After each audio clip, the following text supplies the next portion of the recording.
Zero Malabar സിനഡിൽ വ്യാജരേഖകളെക്കുറിച്ച് അന്വേഷിക്കണമെന്ന Mar George ആലഞ്ചേരിയുടെ ആവശ്യം synod തള്ളി. ഇന്നലെ രേഖാമൂലം ആലഞ്ചേരി കത്ത് നൽകിയിരുന്നു. ഇന്ന് ചർച്ചയ്ക്കെടുത്തപ്പോൾ സിനഡ് അംഗങ്ങൾ രണ്ട് തട്ടിലായി. ഒടുവിൽ ആലഞ്ചേരിയുടെ ആവശ്യം തള്ളുകയായിരുന്നു. ഇന്നത്തെ സിനഡിലെ ചർച്ചയിൽ ആലഞ്ചേരി പിതാവ് ഉന്നയിച്ച കാര്യങ്ങളൊന്നും ചർച്ചയ്ക്കെടുത്തില്ല. മാർ താഴത്തേൻ്റേത് ഉൾപ്പെടെയുള്ളവരുടെ ഇക്കാര്യത്തിൽ അന്വേഷണ കമ്മീഷന് നൽകിയ മൊഴികൾ പരിശോധിക്കേണ്ടതായിരുന്നു. മാർ താഴത്തും മാർ പെരുങ്ങടവും കൃത്യമായി പറയുന്നുണ്ട്, വ്യാജരേഖ നിർമ്മിച്ചത് ആലഞ്ചേരി പിതാവിനെ അട്ടിമറിക്കാനാണെന്ന് അവർക്ക് ബോധ്യപ്പെട്ടുവെന്ന്. അതിൻ്റെ കാരണങ്ങളും അവർ പറയുന്നുണ്ട്. പുതിയ സിനഡ് നിലവിൽ വരുന്നതിന് മുമ്പ് കമ്മീഷനെ അവർ സ്വാധീനിച്ചുവെന്ന് മനസ്സിലാക്കാം.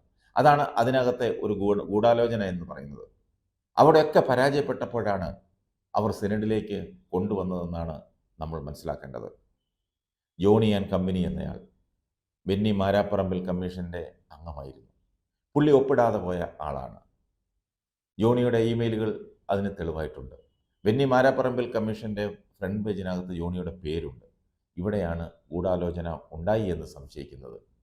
കൂടാതെ ഇമെയിലിനകത്ത് പ്രധാനമായിട്ട് ഇവർ 2018 തുടക്കം മുതൽ രേഖകളുണ്ടെന്ന് പറഞ്ഞുവെങ്കിലും പോലീസ് കണ്ടെത്തിയിട്ടുള്ളത് ഇവർ ഈ വ്യാജരേഖ ഉണ്ടാക്കിയിരിക്കുന്നത് ഓഗസ്റ്റ്, സെപ്റ്റംബർ, ഒക്ടോബർ മാസങ്ങളിലായിട്ടാണെന്നാണ്. ഈ മാസങ്ങൾക്കുള്ളിൽ ടോണി കല്ലൂക്കാരൻ്റെയും പോൾ തേയിലക്കാടിൻ്റെയും ആദിത്യ വളവിയുടെയും മെയിലുകളിലേക്ക് അയച്ചിട്ടുള്ള ഇമെയിലുകൾ ഫ്ലുഡ് എന്നൊക്കെ പല പേരുകളിലാണ് അയച്ചിരിക്കുന്നത്. ഈ ഹെഡ്ലൈൻ വെച്ചായിരിക്കും മെയിലുകൾ വഴി വ്യാജരേഖകൾ അങ്ങോട്ടും ഇങ്ങോട്ടും അയക്കുന്നത്. മെത്രാന്മാരുൾപ്പെട്ട പല പ്രമുഖരും ഇതിൽ ബന്ധപ്പെട്ടു എന്നുള്ളത് ഈ മെയിലുകൾ പരിശോധിച്ചാൽ മനസ്സിലാക്കാം.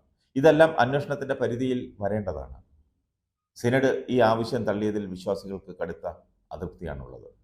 സിനഡ് വ്യാജരേഖ ഗൂഢാലോചനയുടെ അന്വേഷണത്തെ തടസ്സപ്പെടുത്തുന്നുണ്ടെങ്കിൽ അത് വളരെ ഗുരുതരമായ തെറ്റാണ്. മാർ ജോർജ് ആലഞ്ചേരി പിതാവിനെ അട്ടിമറിച്ചത് സമാനങ്ങളില്ലാത്ത ഒരു സംഭവമാണെങ്കിലും കൂട്ടത്തിൽ കേരളത്തിലെ സാമൂഹ്യ നവോത്ഥാന രംഗത്ത് ഒട്ടേറെ സംഭാവന ചെയ്ത കത്തോലിക്ക സഭയിലെ തന്നെ ലത്തീൻ സഭയിലെ 13 മെത്രാന്മാർക്കെതിരെയും ഇവർ വ്യാജരേഖ നിർമ്മിക്കുകയും ആ വ്യാജരേഖ നിർമ്മാണത്തിൽ എറണാകുളം അങ്കമാലി അതിരൂപതയിൽ നിന്നുള്ള 2 മെത്രാന്മാരും ഉള്ളതായി ആരോപണമുണ്ട്.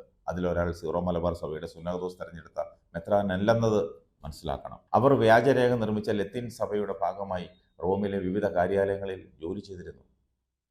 പിന്നീട് വത്തിക്കാൻ നയതന്ത്ര മേഖലയിൽ ജോലി ചെയ്യുകയും ചെയ്ത ഒരു മെത്രാനായ ഫർണിക്കുളങ്ങരയും മറ്റൊരു മെത്രാൻ മാർ ഇടേന്ദ്രത്തും കേസിൽ പ്രതിയാകേണ്ട സാഹചര്യമാണ് സംജാതമായിരിക്കുന്നത്.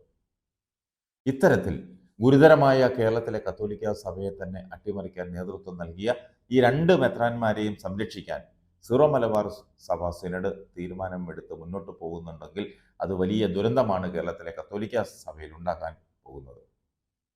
ഇത്തരം മോശമായ പ്രവർത്തനത്തിന് നേതൃത്വം കൊടുക്കുന്ന ഈ 2 മെത്രാന്മാരെ സംരക്ഷിച്ചുകൊണ്ട് കത്തോലിക്ക സഭ കൂട്ടായ്മയെ തന്നെ അട്ടിമറിക്കാനായി നേതൃത്വം നൽകാൻ ഇപ്പോൾ സീറോ മലബാർ സഭാ പിതാക്കന്മാർ നിലപാട് സ്വീകരിക്കുന്നുണ്ടെങ്കിൽ അത് ദൗർഭാഗ്യകരമായ സാഹചര്യമാണ്.